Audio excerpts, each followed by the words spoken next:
Another day, another vlog, and this will be another book diary, this time for Everless by Sara Holland.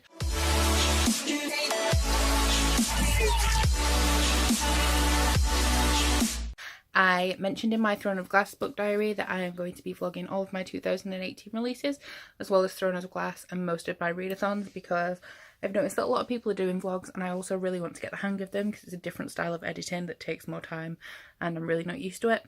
So yeah, I'm up to chapter 5 of this so far. I would like to say that my initial thoughts is that the first chapter is exactly the same as A Court of Thorns and Roses and also the Hunger Games, where a girl goes into the forest to hunt. The hunt goes badly because it's winter. She then goes to market. Drama ensues. Also an ill parent, like in the Hunger Games and A Court of Thorns and Roses.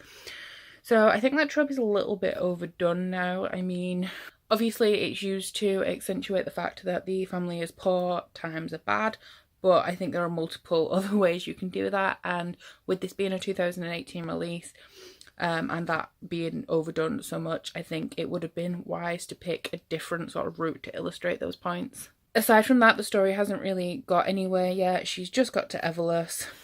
Not a lot has really happened. So I'll update you some point in the future.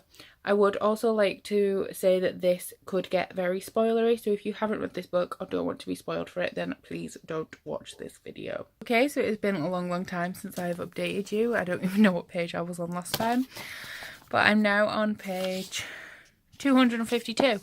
So a lot has happened. I've read 140 pages today, so most of the reading has gone on today. So I still don't know where this story is going.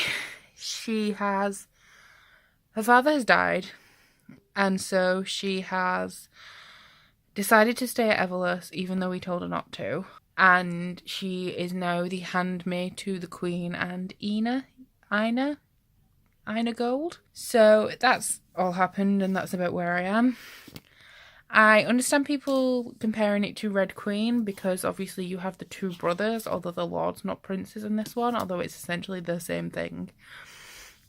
And I know that there's mind tricks going on because I feel like I like the nasty one, Liam, but I feel like I'm supposed to like the other one, Rowan, but it's really obvious to me that he's screwing the maid because he smells like lavender, and she pointed out that she smelled like lavender earlier in the thing. So I feel like he's going to be the nasty one, but I'm not really sure in what way. Like, is it just that he's a dishonest person and he's screwing the maids? Or is there more to it? What's Liam's secret? Why does he pretend to be so nasty if he's the nice one? Why are people attacking the Queen? What happened to Jules? What happened to Jules when she was younger? Who were her real parents? Why can she slow down time? All of these questions I literally have no answer to, and it is driving me crazy. Quite a lot of suspense is driving the plot right now, and I'm really happy with where it's going. I feel like it is going to be a Red Queen, where it just kind of like clusterfuck at the end, and like what is going on. But so far, I am enjoying it.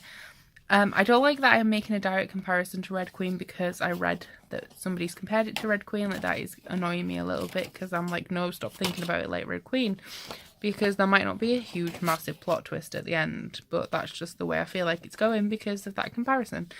But I am really enjoying this. I do find the writing to be a little clumsy at times, so it's not great in that aspect, and there is a couple of tropes. For example, like I said about the first chapter being exactly the same as the Hunger Games and Akatar, apart from she doesn't have bow and arrow.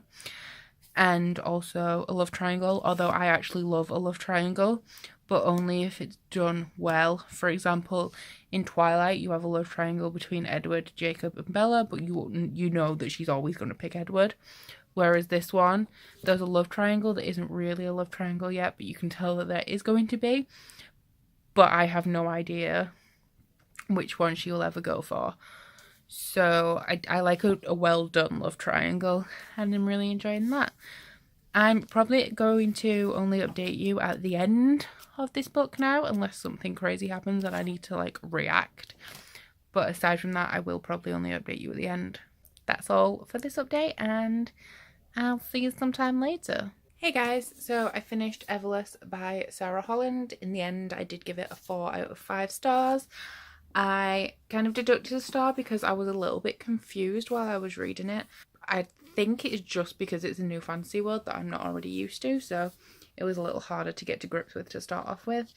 I really enjoyed the plot. I really like the world. Criticisms I would say that it is definitely and very obviously the start of a new series. Like, this is mainly world building and establishing the politics and the setting that the series will take place in. But I did definitely enjoy it. I understand the similarities to Red Queen. That's very obvious throughout the book. And I would say that it lacks a little bit of the punch of Red Queen. I think Red Queen's a little bit more twisty and turny regarding the plot, and I feel the characters come across stronger in Red Queen than they do in this. There's a very key friendship in this book between 3 girls, and the thing that happens with those 3 really made it for me. So the plot twist was really good, and I enjoyed it, and I didn't see it coming. I knew something was going to happen, but I didn't know it was that, so it kind of took me by surprise, and I enjoyed that about it. I will definitely continue with this series when the second book is out, and I'm really excited to do so. So that's pretty much all I have to say on it. This book diary will not be very long. I did enjoy this book, but there's nothing super standout about it. It is a standard good YA fantasy series starter. So I would recommend that you read it if you like things like Red Queen and sort of like Throne of Glass, but for a little bit of a younger audience. It's not quite that complex. But if you do like books like that, I'm imagining like the books that come in the Owl Crate, like Before She Ignites and things like that, I think they'll all be pretty similar to this. So yeah, it was good. Really liked the world, the characters, and the plot. Not super amazing, but definitely a good read, and I would recommend it. So that is everything for this book diary. I hope you have enjoyed it, and I'm not going to do my usual sign off because it's a vlog and it's all casual, but you know where all my stuff is. So bye.